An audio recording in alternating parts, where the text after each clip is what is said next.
자유민주연구원의 원장입니다. 저희 자유민주연구원은 그 비영리 법인입니다. 저는 한 25년 동안 이 경찰청과 경찰대학 치안정책연구소에서 그 안보대책연구관으로 근무를 했습니다. 주로 이제 북한의 대남 간첩공작이라든지 대남 전략, 또 북한과 연계된 국내 종북 좌익의 문제 등 기타 국가안전 보장의 대책을 연구하는 일에 종사를 하고 있었습니다. 그리고 이 경찰청이 한 25년 동안 이제 근무한 다음에 그 명예퇴직을 해서 2014년도에 퇴직을 해서 지금 이제 자유민주연구원이라는 비영리 법인을 이제 설립해서 지금 올해가 그 8년 차입니다. 8년 동안 지금 이 연구원에서 대한민국의 그 헌법적 가치인 자유민주주의를 구현하기 위해서 지금 현재 연구 활동을 하고 있습니다. 이 신용경 사람은 1941년생입니다. 서울대학교하고 서울대학교 대학원 그 경제학과를 졸업했죠. 그래서 당시 육군사관학교 교관을 하고 있었어요.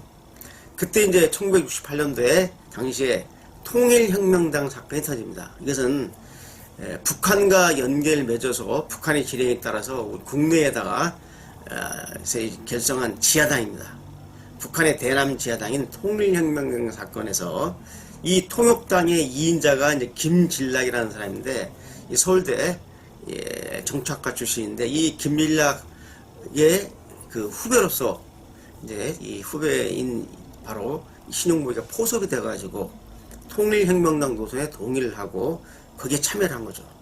그래서 그 통역당 간첩 활동을 하다가 적발이 돼가지고 1심, 2심에서 다 사형을 선고받았어요. 근데 신용국 씨가 이제 3심 대법원에서 무기징역으로 감형이 됐죠. 감형이 됐다가 이제 20년 복역하고 1988년에 이제 가석방이 되었고 또 1998년대에는 이제 이 김대중 정부 시절에 복권이 돼가지고 그때 성공회대 대학에 이제 교수했다가 암 때문에 사망을 했죠. 이런 분인데 이제 밖으로 알려져 있기는 이 신용복 씨를 정말 그 양심적인 지승이다 라고 알려져 있지만 실은 신용복 씨는 대한민국을 배반하고 이 자유대한민국을 배반하고 북한에 빌붙어서 활동하다가 전향도 않고 이제 지금까지 살다가 일생을 마친 공산주의자에 불과합니다. 신용복 씨가 1988년도에 가석방될 때 전향서를 썼지만은 전향서가 위장이라는 것이 밝혀졌죠. 왜냐면은 그 석방돼가지고 월간 말지하고 인터뷰를 하는데 이 말지에서 자기는 한 번도 사상전향을 한 적이 없다고 밝혔고 자기는 통역당 노선에 동의를 했기 때문에 참여했다라고 당당히 밝히고 있는 것으로 봐서 그 전향서는 빨리 감옥에서 나오기 위한 그런 수단이었지 진실로 전향한 게 아니라는 것이 바로 그러한 표현들에서 나타납니다. 지금 헌법재판소의 이념 성향을 보게 되면은 언론에서 뭐 진보다 아니면 뭐 보수하는데 좌우로 나눠보면은 좀 좌편향을 가지신 헌법재판관이 6명이고 나머지 3명이 우편향이에요. 그러니까 지금 현재 어떤 문제가 발생하냐면 앞으로 이 헌법재판소에서 국가보안법위원이 아니냐를 따질 때 실체적 진실을 밝히면서 따져야 되는데 만약에 이념 상황이 거기에 개입이 된다고 한다면 사실상 국가보안법이 특히 7조가 위헌이라고 판결될 결정날 가능성이 매우 높은 상황입니다. 지금 매우 우려가 되는데 헌법재판관은 대한민국의 헌법재판관이고 헌법을 지키려는 사람들이지 특정 정파나 특정 이념에 따라서 판결이나 결정을 내리는 사람들이 아니라는 것을 좀 알아두신다면은 헌법재판관이 국가보안법에 대해서 올바른 판단을 내리지 않을까 생각되지만 사실상 현실적으로 그분들의 그 사상적 편향을 볼 때 위헌이라고 결정될 가능성도 배제할 수 없다 저는 이렇게 봅니다. 일단 7조 위헌이라고 하면 일단 그 국회에 이제 꽁이 넘어오는 겁니다. 그 국회에서 국가보안법의 7조가 위헌 조항이라고 한다면 개정을 해야 되겠죠. 그 7조 개정정을 해야 되는데 현재 지금 그 국회 의석수를 볼 때 이 더불어민주당이 절대 다수를 가지고 있기 때문에 힘으로 밀어붙이면은 국가보안법이 폐지되거나 또는 국가보안법 7조가 삭제될 가능성이 높죠. 자, 그렇다면은 이 법률안이 개정되면은 이 법률안이 이제 정부로 넘어오는데 우리 대한민국 대통령이라면 윤석열 대통령께서 거부권을 행사할 겁니다. 거부권을 행사해서 이 법안에 국가보안법이 유행하는 국가보안법이 없어지는 사태는 막아야 된다고 생각하는데 이게 또 국회에서 거부권 행사된 이 법률안에 대해서 다시 재결해서 3분 이상이 찬성을 하게 되면 이건 자동으로 그냥 법률안이 공포가 됩니다. 그렇기 때문에 정말 좀 많은 문제를 안고 있는데 분단된 현실에서 대한민국 국가안보를 지키겠다는 수호하겠다는 마지막 제도적인 법적 장치인 국가보안법이 없어진다면 북한 간첩이나 대한민국 안보를 위태롭게 하는 세력들이 판치는 세상이 열릴 거예요. 그렇기 때문에 이러한 최악의 사태는 우리가 막아야 된다고 봅니다. 특히 이제 저 같은 경우는 이미 작년 6월달에 국가보안법을 지키기 위한 국가보안법 수호 자유연대라는 대한민국의 105개 단체, 애국단체들이 연합해서 이 단체를 구성했는데 이 105개 단체와 함께 국가보안법 수호를 하기 위해서 존속시키기 위해서 저희는 정말 이제 앞으로 대한민국의 명운이 달리기 때문에 대대적인 투쟁을 통해서 이 법의 소위 개정이나 폐지를 막아야 된다고 생각합니다. 비핵화가 물 건너갔다는 게 다수 의견입니다. 윤석열 정부는 앞으로 어떤 대처를 취해야 될까요? 윤석열 정부는 어떻게 해야 되느냐?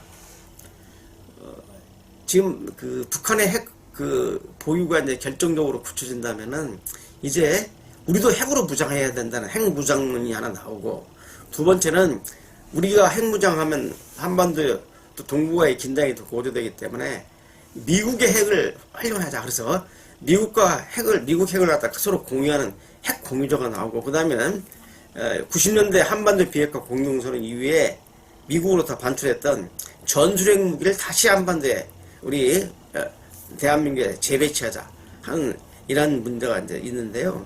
핵을 무장하는 것은 공포의 균형을 맞춰서 북한이 핵도발을 못하도록 하는 균형적 의미에서는 가능하지만 이 북핵 문제의 본chất 해법이 아니거든요. 본질적 해법이 아닙니다. 핵 전술핵 재배치도 그렇고 핵 공유론도 미국이 동의해 줄 만마죠. 그래서 저는 정말 국제사회나 한국이 진정으로 북한 핵 문제를 해결하고 싶으면은 핵을 가지고 대칭적으로 이 문제를 접근하면 안 되고 비대칭적으로 접근해야 된다고 봅니다. 그 비대칭적 접근이 뭐냐? 바로 핵 위를 봐야 되죠. 핵으로 핵을 풀려고 하지 마시고 핵의 상위 개념을 보면 바로 북한의 이 김씨 정권, 김일성, 김정일, 김정은으로 이어지는 이 김씨 정권이 존재하기 때문에 핵 문제가 생기는 거거든요. 따라서 이 북한의 이 김정은 정권을 고려해서 제거하게 되면 당연히 그 하위 개념의 핵은 풀립니다. 그래서 우리가 정말로 북한 주민들을 빨리 인권 탄압과 이러한 그 포갑 체제에서 구하기 위해서는 이 김정은 체제를 고립화시켜서 영원히 제거하는 이런 방법을 구사한다면 바로 북한 주민들로 자유와 행복의 세상으로 이끌 수 있고, 그리고 한반도의 핵 문제라든지 이러한 이 북한이 이야기하는 전쟁, 도발, 위협 문제 등을 근본적으로 해결할 수 있는 초석이 되는 거죠. 그래서는 북한 김정은 체제의 해체만이 본질적인 핵 문제의 해결의 지름길이다. 저는 이렇게 보는 겁니다.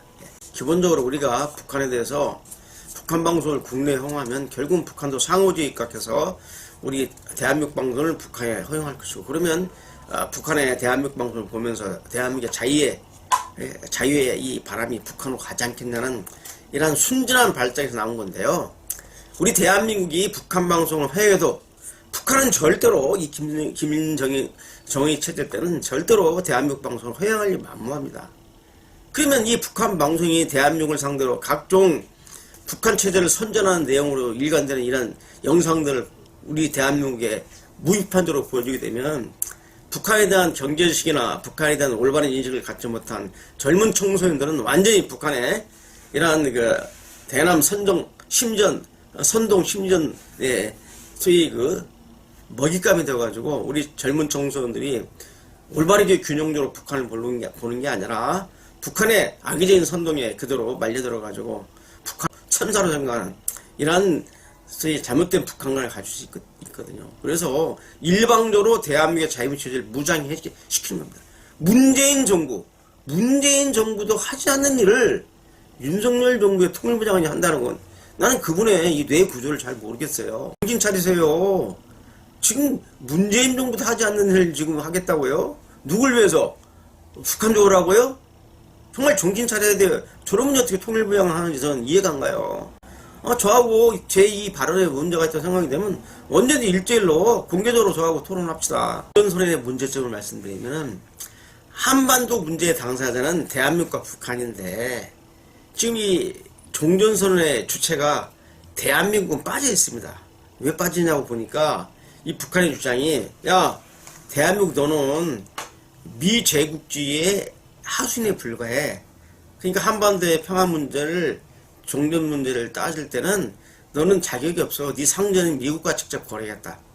한국 정부를 배제시키면서 어떻게 한반도에 전쟁을 갖다가 영원히 없애고 평화로 가겠다는 겁니까? 그래서 첫째는 한국 정부를 의도적으로 배제한다는 문제가 있고 두 번째는 쟤네들은 이제 이걸 제기합니다. 야 휴전협정의 당사자가 누구냐? 휴전협정은 북한하고 미국하고 유엔기를 대변하는 미국하고 그 다음에 중국 이 당사자지 너희는 휴전협정을 맺을 때 당사자가 아니야. 그러니까 휴전협정을 폐지하고 평화협정을 맺는데 너 대한민국 낄 자리가 없어 빠져 라고 하는데 아까 제가 말했다시피 설령 그렇게 한다 할지라도 한반도 문제 1당사자인 대한민국이 동의하지 않는데 무슨 종전이고 평화협정이 맺겠습니까? 우리가 그 거부해버리면 아무 의미가 없잖아요. 대한민국을 배제시키면 안 된다는데 의도적으로 대한민국을 배제시키는 것이 이제 북한 주장이고 그럼 이제 원안으로 들어갑시다. 전쟁이 끝났다. 종전선이 됐어요. 전쟁. 남북한에는 전쟁이 없다. 라고 칩시다. 그러면 북한은 바로 뭘 요구하느냐. 야 우리 북한에는 외국군 없다. 소련군 러시아군 없는데 중국군 없는데 니들 지금 남한에는 미군 있지 않느냐. 남북한이 전쟁이 없는데 왜 외국군이 우리 땅에 있느냐. 미군 빼라. 바로 그러면 이제 주한미군 철수가 나오는 겁니다. 그러면 지금 현재 이 한반도에 전쟁을 갖다 억제하는 디터런스가 주한미군인데 세계 최강 일부인 주한미군이 철수되면은 이 군사적 공격 상태가 연출되고 바로 이때는 북한이 전쟁으로 대한민국을 이제 침략할 수 있는 이런 상황이 되기 때문에 저는 이러한 대책이 없는 종전선언은 바로 전쟁선언의 다름 아니다 라는 게 제 입장입니다. 북한의 일관된 주장, 이 북한의 대남 적화 공작의 일환이기 때문에 이 북한이 또 국내 종국들이 주장하는 종전선언과 평화협정은 우리가 특히 유의해서 접근을 해야 됩니다. 낮은 단계 연방제 통일이 위험한 이유를 설명해 주세요. 민주연방공화국 창립방안 이걸 알아야지 이 구도를 알아야지 낮은 단계 연방제를 알 수 있는데 이 통일방안의 내용은 뭐냐면 1민족 1국가 그 다음에 2체제 2제도 방식의 연방제입니다. 자 무슨 말이냐면은 이 겉으로 볼 때 연방제는 남북한이 한민족이다. 한민족이고 1국가 남과 북이 고려민주 연방공화국이라는 이 국호 아래 하나의 국가를 만든다는 겁니다. 그리고 이 정부, 이 체제, 북한은 공산주의 하겠고 사회주의하고 대한민국은 자본주의 하라 이거야.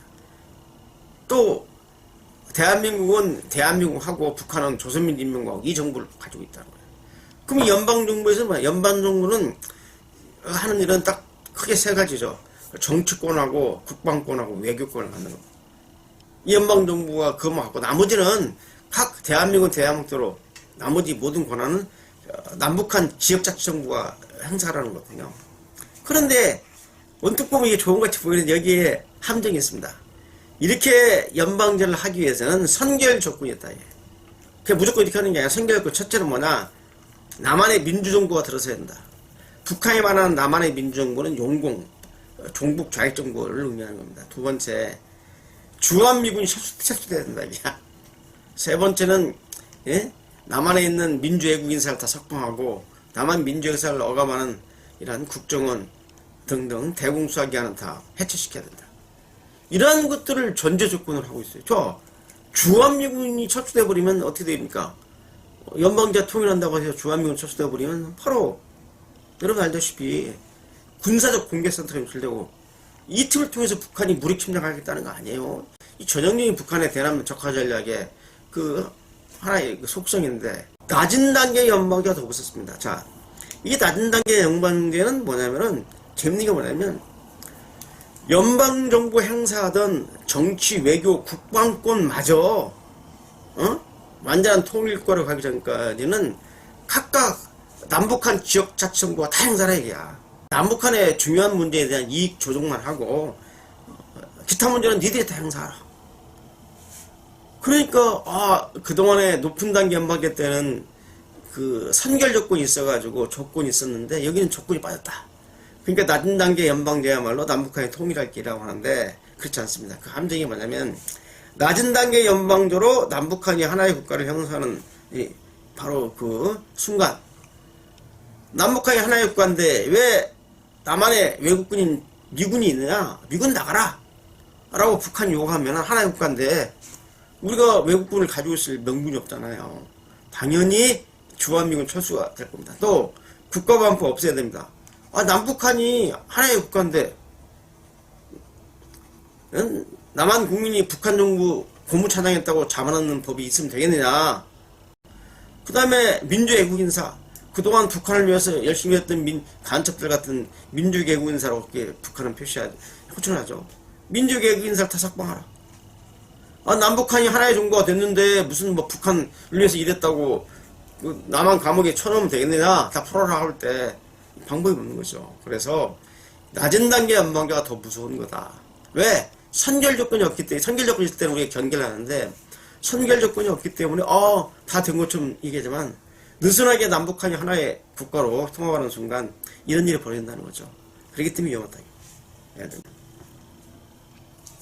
마지막 질문입니다. 북한과 종북 세력들이 전개하는 거짓 선동에 국민들이 휘말리지 않도록 조언을 주신다면 어떤 말을 마지막으로 주고 싶으신가요?